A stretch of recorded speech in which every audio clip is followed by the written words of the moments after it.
In the fall of 2020, a man named Ethan Rowe rented a small single-story house on the outskirts of Spokane, Washington. The listing had been simple. 2 bedrooms, 1 bathroom, low rent.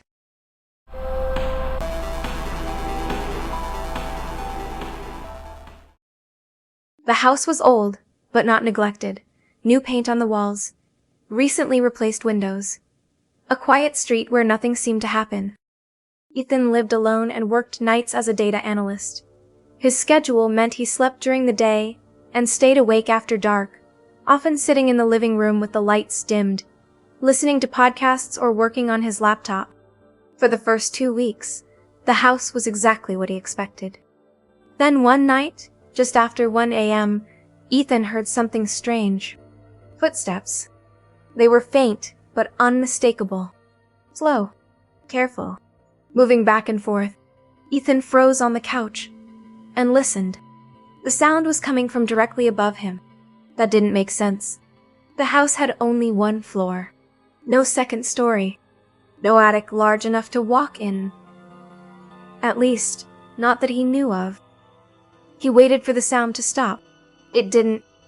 The footsteps continued for nearly a full minute, then faded away as if whoever, or whatever, was up there had simply decided to stand still. Ethan checked the ceilings the next day. No cracks. No loose panels. No access hatch. He told himself it was an animal. Maybe a raccoon had found its way onto the roof. Maybe branches scraping in the wind. That explanation worked. For a while. 2 nights later, the footsteps returned. Same time. Same place. This time, Ethan stood directly beneath the sound. He could hear the rhythm clearly now. Left. Right. Pause. Then again. It wasn't random. It sounded intentional. Ethan felt a tightness in his chest and laughed quietly to himself, trying to shake the feeling. Old houses made noise. People imagined patterns when they were tired. Still, he emailed the landlord the next morning, casually asking if there was attic space above the living room. The reply came hours later. No attic, just insulation and wiring, nothing up there. That should have settled it. But that night, the footsteps came back. Only this time, they were closer. Not louder. Closer. Ethan stood beneath the ceiling and noticed something new. When he shifted his weight, the sound above him stopped. When he stayed still, it resumed, as if whatever was up there was listening, matching him. That was the moment Ethan realized the sound wasn't on the roof. It was inside the house, and it was walking. By the 3rd night, Evan stopped telling himself it was nothing. It started with the sound, a soft, hollow tap barely audible coming from somewhere above his apartment ceiling. At first, Evan assumed it was the building settling. Old structures made noises, especially at night. Pipes expanded. Wood shifted. Logic filled the gaps easily, until the tapping happened again. Same time. 1:37 a.m. Evan noticed because he had checked his phone the moment it woke him. The glow of the screen burned against his tired eyes as the sound came again. 3 light taps, evenly spaced. Not frantic. Not aggressive. Deliberate. He lay perfectly still, listening. The tapping stopped. The apartment returned to its usual silence. No traffic, no neighbors. Just the faint hum of the refrigerator in the kitchen. The next morning, Evan mentioned it casually to the building manager, a man named Carl who had worked there for over a decade. Carl didn't look concerned. Probably the unit upstairs, he said. Guy moved out recently. Empty apartments echo weird at night. That explanation should have been comforting. It wasn't. That night, Evan left his phone recording audio on his bedside table before going to sleep. He didn't tell himself why. He just did it. At 1:37 a.m., the tapping returned. 3 taps. Pause. 3 more. Evan sat up in bed, heart thudding, eyes fixed on the ceiling, as if he could see through it. The sound wasn't coming from directly above him. It was slightly off to the left, closer to the wall shared with the stairwell. When he checked the recording the next morning, the audio picked it up clearly. Not just the tapping, but something else. A faint sound between the taps, like fabric brushing against concrete. Slow, controlled, as if someone were shifting their weight. That afternoon, Evan took the stairs instead of the elevator. On the 9th floor landing, he noticed something strange. The emergency stairwell door, normally propped open with a magnetic latch, was closed. The metal surface showed faint streaks, as if someone had dragged their fingers across it repeatedly. Evan hesitated, then pushed it open. The stairwell smelled stale, like cold dust and rusted iron. And halfway down the steps, scratched into the painted concrete wall, were shallow markings. 3 vertical lines.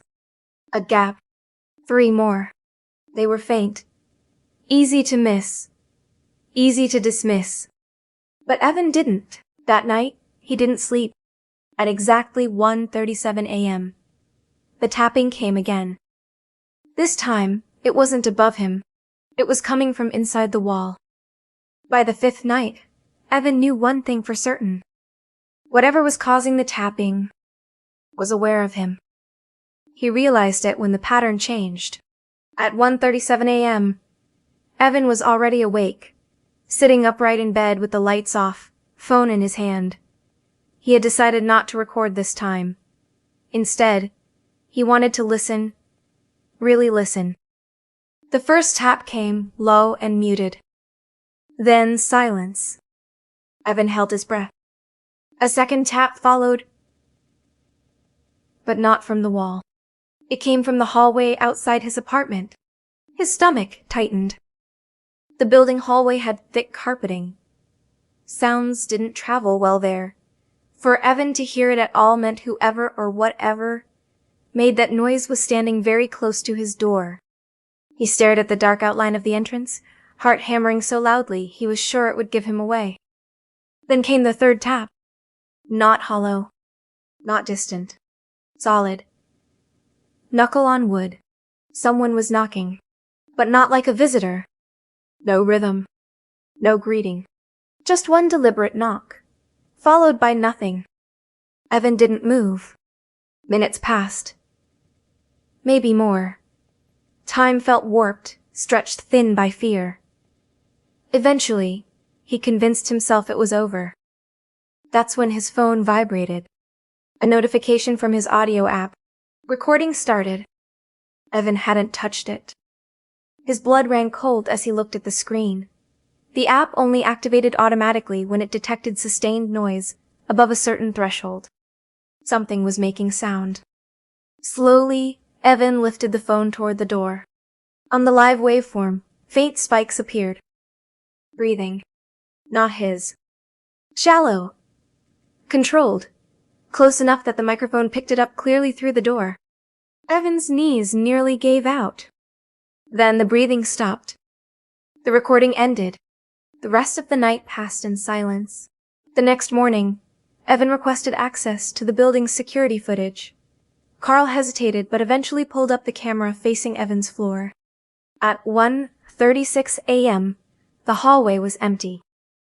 At 1:37 a.m., the feed glitched. Just for a second. When the image stabilized, someone was standing outside Evan's door. The figure faced the camera, motionless, hood up.